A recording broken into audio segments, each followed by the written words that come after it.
आजादी का अमृत महोत्सव।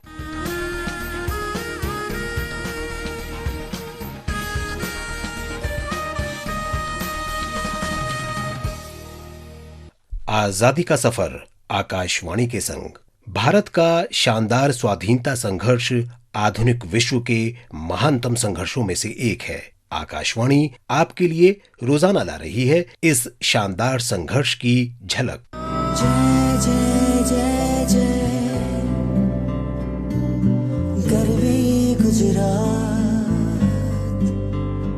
मारा दिल मां धड़के गुजरात। आज स्वाधीनता सेनानी और प्रसिद्ध वकील भूला भाई देसाई की जयंती है। वो आजाद हिंद फौज के 3 सैनिकों के बचाव के लिए याद किए जाते हैं, जिन पर दूसरे विश्व युद्ध के दौरान राजद्रोह का आरोप लगाया गया था। भूला भाई देसाई का जन्म 13 अक्टूबर 1877 को हुआ था। उन्होंने अपना राजनीतिक जीवन एनी बेसेंट की all India home rule league के साथ शुरू किया। वे प्रारंभ में भारतीय मामलों में ब्रिटिश प्रभाव के समर्थक थे, लेकिन उन्होंने केवल यूरोपीय लोगों वाले साइमन कमीशन का विरोध किया। 1928 में सरदार वल्लभ भाई पटेल के नेतृत्व में बारदोली सत्याग्रह के बाद ब्रिटिश सरकार की पूछताछ में उन्होंने गुजरात के किसानों का प्रतिनिधित्व किया। इस संघर्ष में उन्हें महत्वपूर्ण सफलता मिली।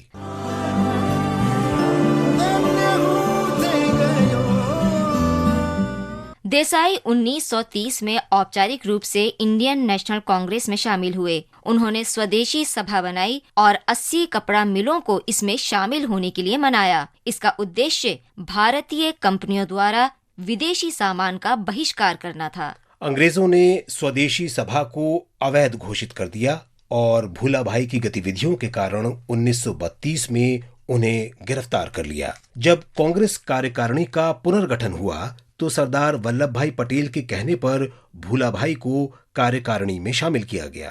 नवंबर 1934 में भूला भाई को गुजरात से केंद्रीय विधानसभा के लिए चुना गया। भूला भाई ने मनमाने ढंग से दूसरे विश्व युद्ध में भारत और भारतीय सैनिकों को शामिल करने का विरोध किया और 19 नवंबर 1940 को सदन को संबोधन में कहा कि जब तक युद्ध भारतीय ना हो तब तक भारत का समर्थन प्राप्त करना असंभव है। उन्होंने महात्मा गांधी के सत्याग्रह आंदोलन में हिस्सा लिया और 10 दिसंबर को उन्हें भारत रक्षा अधिनियम के अंतर्गत गिरफ्तार कर यरवदा केंद्रीय कारागार भेज दिया गया। सितंबर 1941 में देसाई को खराब स्वास्थ्य के आधार पर जेल से रिहा कर दिया गया और खराब तबीयत के कारण ही वे भारत छोड़ो आंदोलन में भी भाग नहीं ले सके। वे कुछ ऐसे राष्ट्रीय नेताओं में थे जिन्हें 1942 के आंदोलन के दौरान अंग्रेज गिरफ्तार नहीं कर सके। उस दौरान देसाई ने स्वतंत्र भारत सरकार में हिंदुओं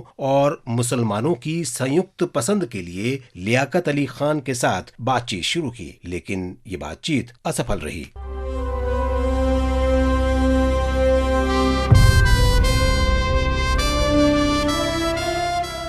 1945 में जब आजाद हिंद फौज के 3 अधिकारी शाहनवाज खान, प्रेम कुमार सहगल और गुरबख्श सिंह ढिल्लो को पकड़ा गया और राजद्रोह का मुकदमा चलाया गया, तो इंडियन नेशनल कांग्रेस ने 17 वकीलों की रक्षा समिति बनाई। भूला भाई तीनों अधिकारियों के बचाव में लगी उस समिति का नेतृत्व कर रहे थे।